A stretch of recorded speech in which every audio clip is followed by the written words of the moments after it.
आज आपण बनवतोय गणेश जयंती स्पेशल बराच वेळ मऊ लुसलुशीत राहणारे असे हे उकडीचे मोदक।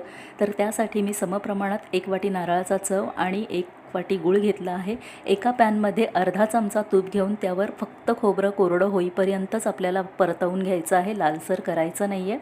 त्यानंतर त्यामध्ये आपला गूळ घालायचा आहे आणि हे मिश्रण एकजीव करून घ्यायचं आहे।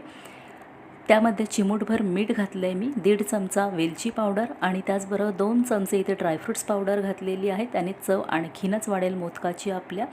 आता इथे वरच्या पारीसाठी एका भांड्यामध्ये मी 1 वाटी पाणी घेतलं आहे, त्यामध्ये अर्धा चमचा मीठ, 1 चमचा साखर घेतले इथे मी आणि अर्धा चमचा तूप घेतलं आहे। ज्या वाटीने पाणी मोजून घेतलं आहे त्याच वाटीने पीठ घेतलं आहे इथे। मिक्स करून घेऊन 1-2 मिनिटं झाकण ठेवून एक छान वाफ काढली आहे त्याला। इथे आपली उकड तयार आहे। एका ताटामध्ये काढून पाण्याचा हात घेऊन मऊ लुसलुशीत होईपर्यंत आपल्याला ही उकड मळून घ्यायची आहे चांगली।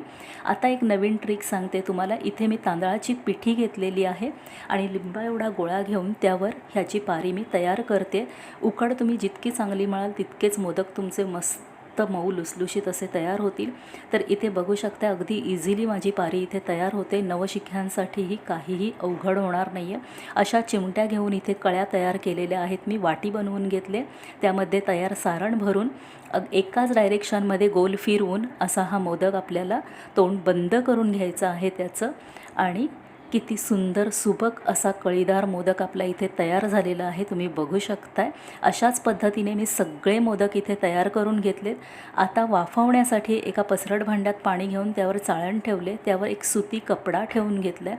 आता एक नवीन ट्रिक सांगते। एका वाटीमध्ये मी पाणी घेतलं आहे आणि त्यामध्ये हे सगळे मोदक मी डीप करून घेऊन मगच इथे मी वाफवण्यासाठी ठेवत आहे। यानेच आपले मोदक बराच वेळ मऊ लुसलुशीत असे राहणार आहेत। सगळ्यावरती मी केशराच्या काड्या लावून घेतल्यात आणि 8 ते 10 मिनिटं वाफवून इथे माझे हे मोदक मस्त तयार आहेत। खूप सुंदर सुबक आणि छान दिसत आहेत हे आपले मोदक। डिटेलमध्ये रेसिपी माझी पाककला या माझ्या चॅनलवर आहे, आवर्जून पहा। थँक्यू।